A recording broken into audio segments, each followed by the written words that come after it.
My name is Father David McCallum. I'm a Jesuit priest, and I serve as the Executive Director of the Discerning Leadership Program here in Rome.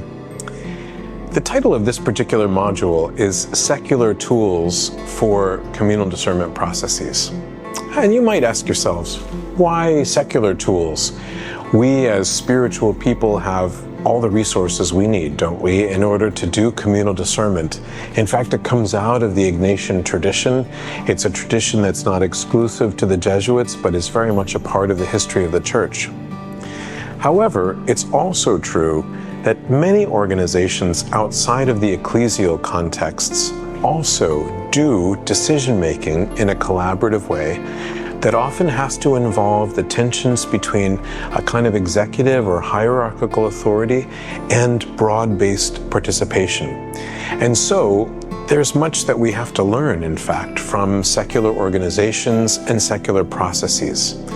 And in fact, really, don't we believe that God is in all things? And so when we identify secular and spiritual as two distinct categories, we're really making an artificial separation in many ways. So, what are some of these secular tools? As we know, in organizations that involve many stakeholders and who are trying to actually plan for a new and creative future together, or to solve some kind of current challenge organizationally or communally. The initial stages involve taking in the data, understanding really the current reality.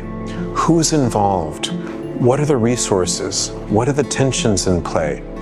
What's the challenge that is being expressed at the symptomatic level? And then what do we understand to be the underlying causes of that current reality or challenge? For instance, if an organization like a religious order is really trying to sort through how to work with this very intense paradigmatic shift between the way in which religious headquarters and congregations were demographically concentrated in the global north, and now how they're shifting to the global south. This is a complex systemic challenge. Leaders, people who want to operate in a communally discerning way and to engage in a participatory process, have to have very good data about the trends, the demographics, the details of that change. But that data alone doesn't help us to make the decisions. Then the stakeholders who are being influenced by that process have to come together to be able to express from their diverse points of view what's at stake now and what could be at stake in the future.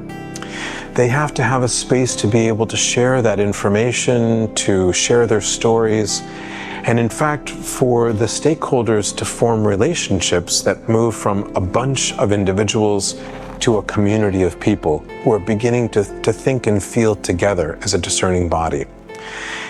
An ecclesial group is not the only one who has to learn how to do this. Corporations, other nonprofits also go through this process. Finally, as the group moves from the process of understanding the data, making sense of it together, building relationships, then to begin to open up a kind of creative space to use imagination, vision, to create a space where people can express their hopes and longings for the future. Again, ecclesial groups aren't the only ones who need to know how to do this. I share all this because this is the context for a number of particular areas from which we draw these tools. Action research would be one of them, which emerged in the 1950s in the social sciences, both in the US and in Europe.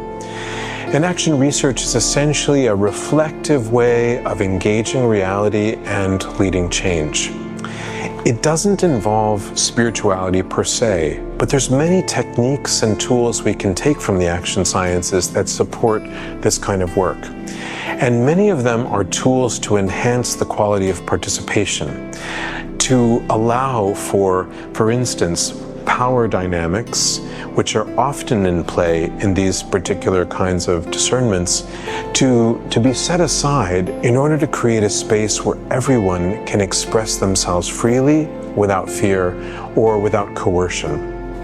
This is a very helpful thing that we can learn from some of these social sciences, and it involves creating certain conditions and processes to protect people's freedom, but also to enhance the level of relationships and trust building that happens between them. From this stage of stakeholder development to moving into this envisioning stage, also there's many tools that help to enhance the creativity of groups, involving the arts, involving various methods of what we would call presentational knowing, where arts or embodiment become resources for creative intelligence, for imagination. We can say that in our own context of communal discernment, involving people in the conversation in the spirit is an important methodology that builds this kind of deeper level of relationship, understanding that's mutual, and then enters into a more creative process together. This technique, this methodology of conversation in the spirit is very much akin to other methods. For instance, in Theory U, which is actually developed by colleagues and friends at MIT. Otto Scharmer and his colleagues, both there and around the world, have developed a very deep methodology based in the action research methods to help groups move through these processes and to reach a great deal of insight, understanding, and also to build new realities in a very consensual, co-creative way, with responsibility that's shared. So action research, Theory U, and then finally, one other methodology I would share very briefly is that of polarity management or polarity navigation. So polarity navigation helps us to actually map what some of those creative tensions are in a system. For instance, we might think of the importance within any system of the importance of the purpose of the organization and the resources that fund it. And often these are seen in oppositional terms, but in fact any system needs both a purpose and resources to continue to function. Polarity management helps us to map the tension in a productive way. It helps the groups to actually move forward in a way that's discerning and generative rather than polarized, and can be very fruitful for group processes. These are just three of many, many tools taken from the secular fields of action science, Theory U, polarity navigation, that can be helpful for communal discernment.